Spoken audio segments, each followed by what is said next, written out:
She crosses her legs slowly, not as a performance, but as a message. The room is quiet, almost sacred. Her eyes meet yours and stay there. No words, just presence. Heavy, deliberate, unblinking. There's no hostility, but there is pressure. You feel it in your shoulders, in your chest, in the subtle shift of your breathing. She's not attacking you. She's watching, evaluating, and something in you tightens. Not because of what she says, but because of what she doesn't. The silence isn't empty.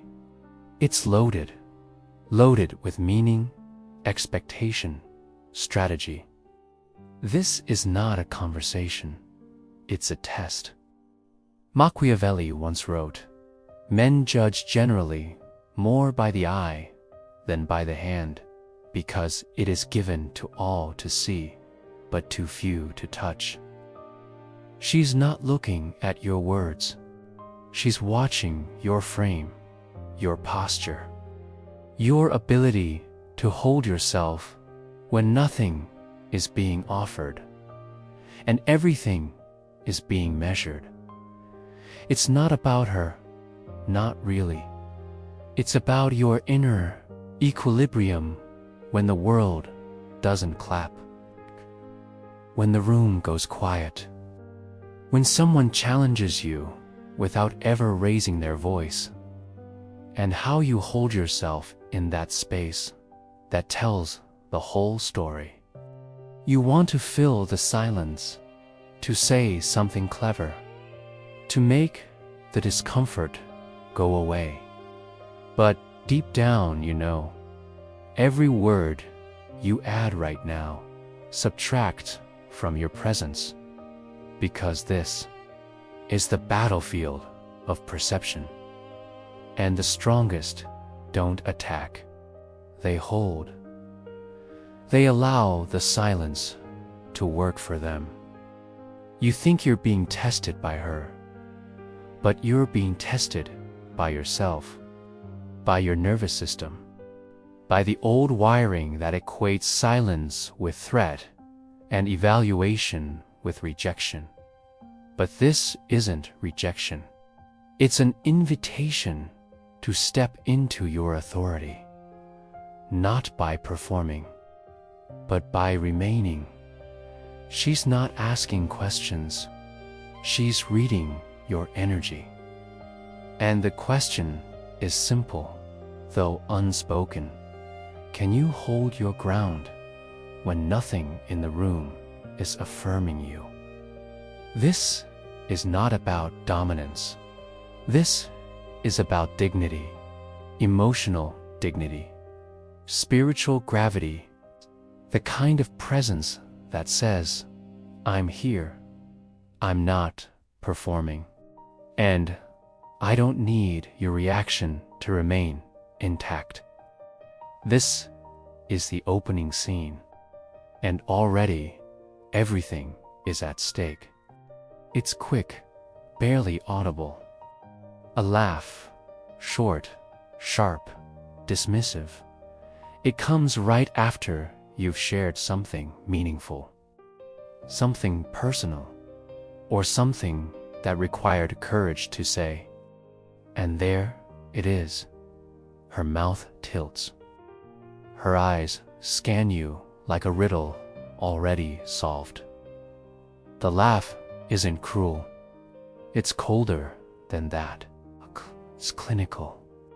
Designed not to hurt, but to test. You feel it before you even process it. That internal jolt, that flicker of doubt. Did I sound foolish? Did I go too far? Should I explain what I meant? This is not about humor. This is about balance. She isn't laughing at your words. She's watching what the laughter does to you. She's asking, without asking, can you hold your shape while I bend the frame? It's a micro-test of emotional structure. Because ridicule, even when subtle, is a tool, a mirror, a scalpel. It doesn't have to be loud to be effective. It just has to touch the place in you that still wants to be understood, and most fold. They smile nervously, add a self-deprecating joke, rush to clarify. Anything to smooth the tension, anything to be liked again. But if you're anchored, you don't move. Not emotionally, not energetically. You let the laugh land and die. You don't correct. You don't react. You simply exist beyond it. Your eyes stay steady. Your breath stays slow. Your posture says, your opinion is not my mirror. And in that moment, everything shifts. Because the laugh meant to destabilize boomerangs. Not as cruelty, but as exposure. Her attempt reveals more about her own uncertainty than yours. When you don't absorb the projection, it stays with her. And the ground beneath her becomes less solid. Not because you attacked, but because you didn't collapse. And that is the quiet art of presence. Not in winning the exchange, but in never leaving yourself to participate in it.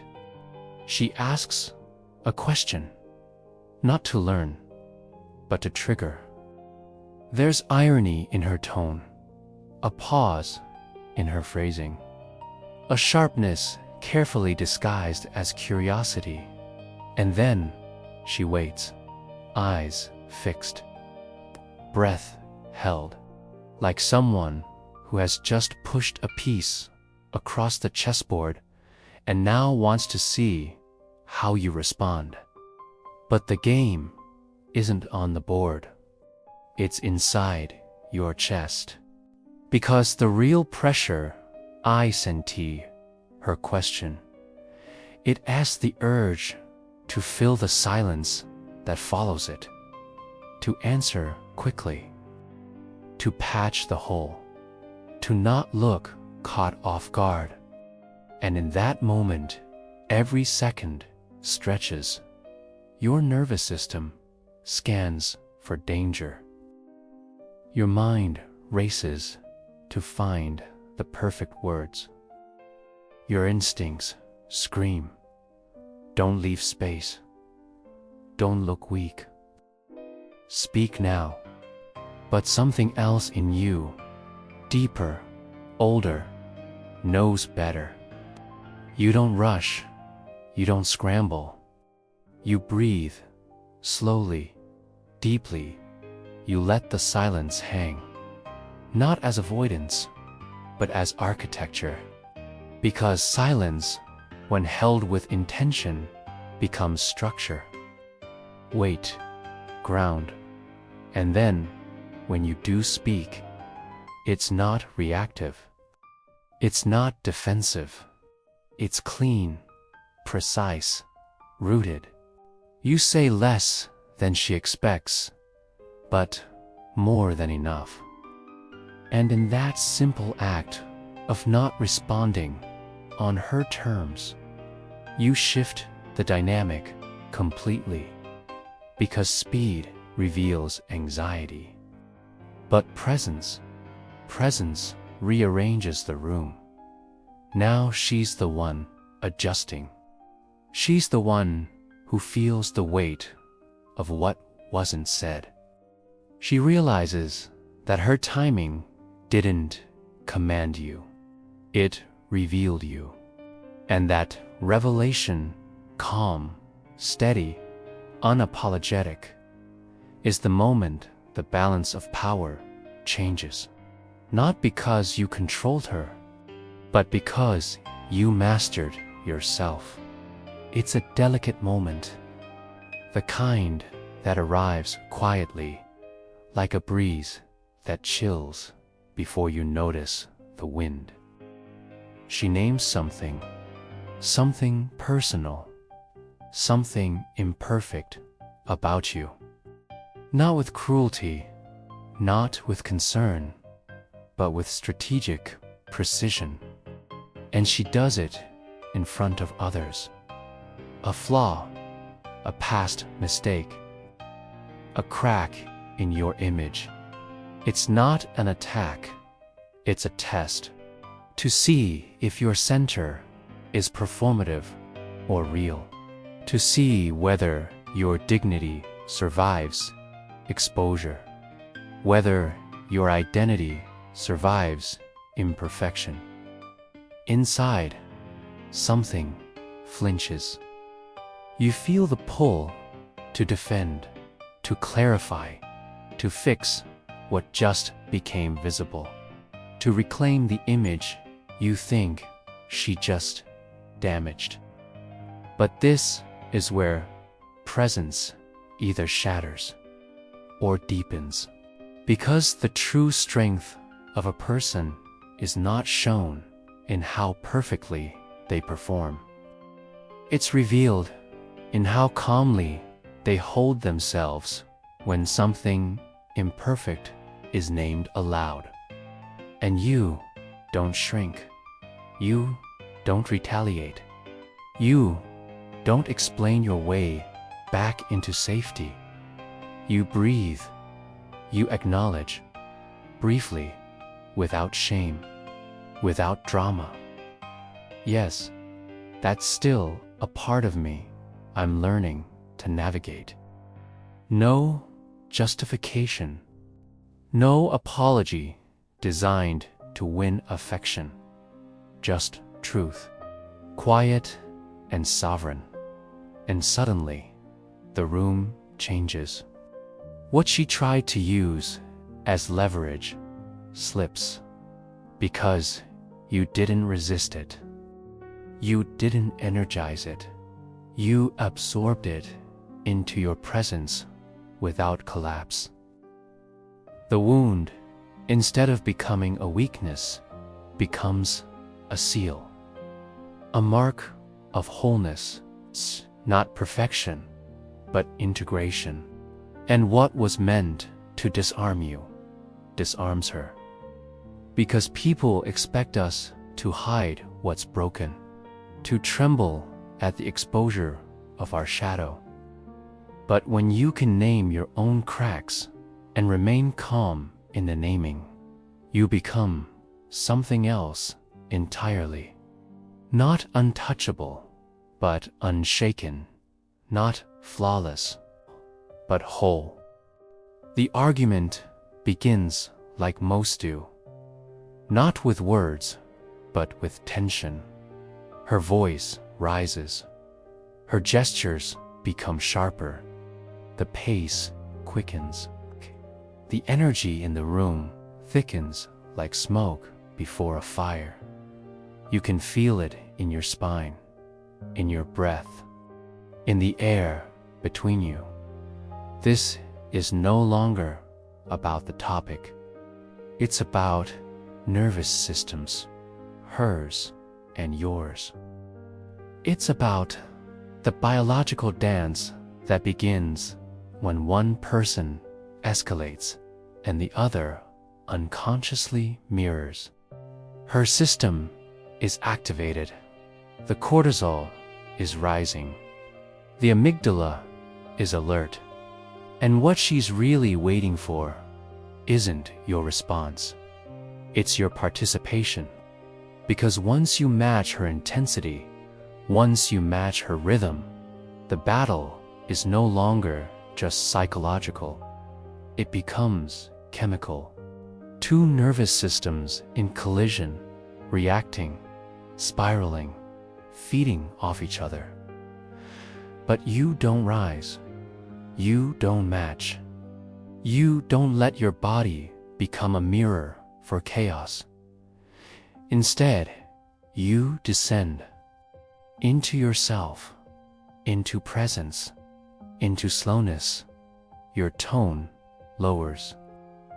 Your words become fewer. Your breath deepens.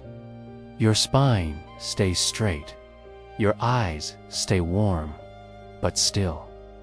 Not passive, but grounded. Not shut down, but self-possessed. And something starts to shift. Not in her argument, but in her biology. Because calm is contagious. Not performative calm, but real, regulated calm.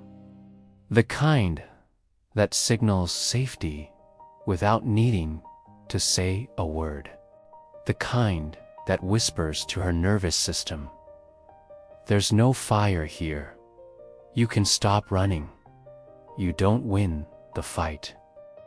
You dissolve it, not by overpowering, but by not joining. Not by pushing back, but by becoming unmovable. And in that moment, you are no longer reacting to her. You are leading her. Not with control, but with coherence.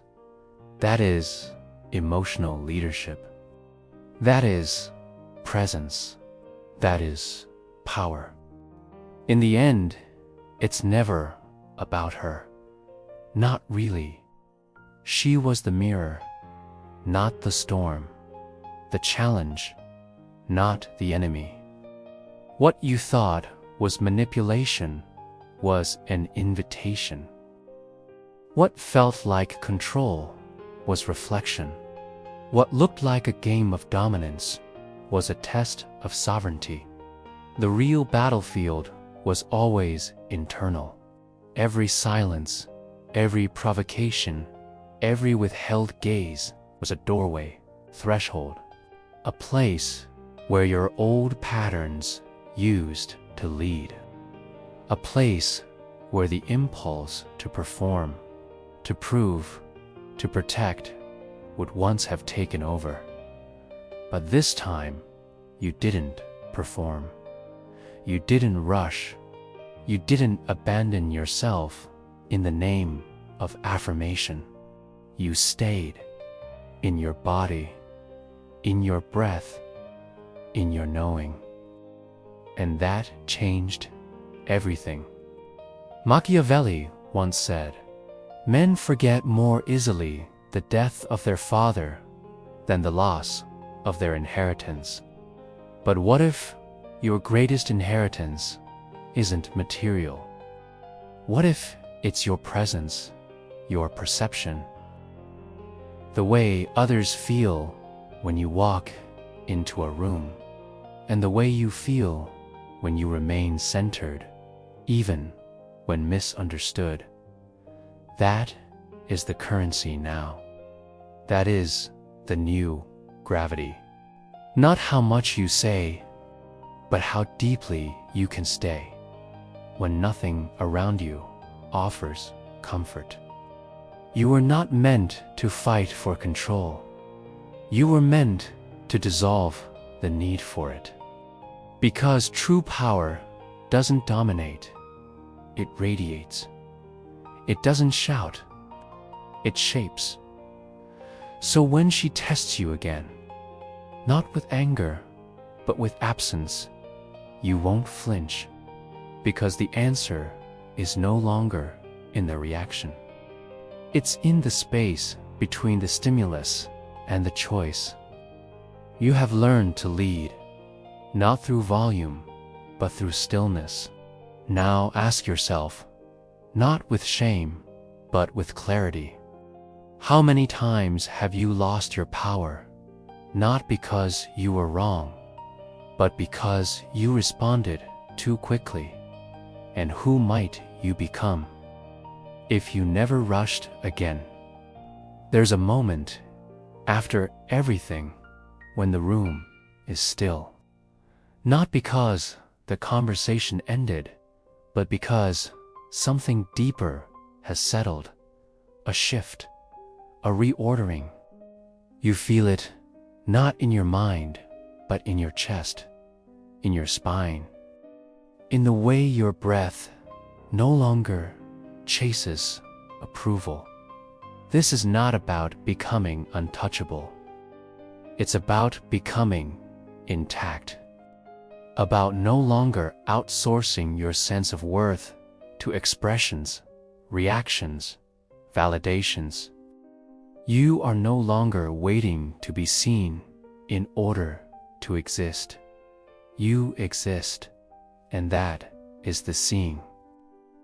She may still test, others may still provoke.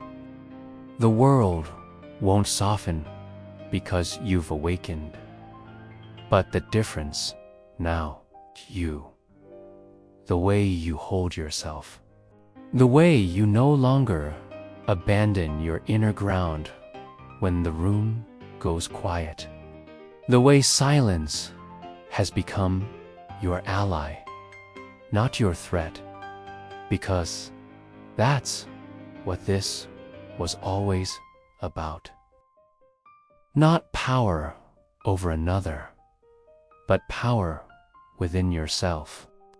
The kind that does not shout, does not chase, does not collapse. The kind that speaks even when nothing is said. And maybe that's the hardest part to explain. That the real transformation never announces itself. It just begins, quietly, in your breath, in your choices, in your ability to remain. You are no longer waiting for the world to give you permission. You have already returned to the throne inside you, the invisible one, the unshakable one. And from there, everything looks different. Not because she changed, but because you did, silently, permanently. If this spoke to something inside you, not just intellectually, but viscerally, then you'll already know this isn't about tactics, it's about truth. The kind of truth that rewires your nervous system, not just your thoughts. The kind of presence that doesn't need to be explained, only embodied.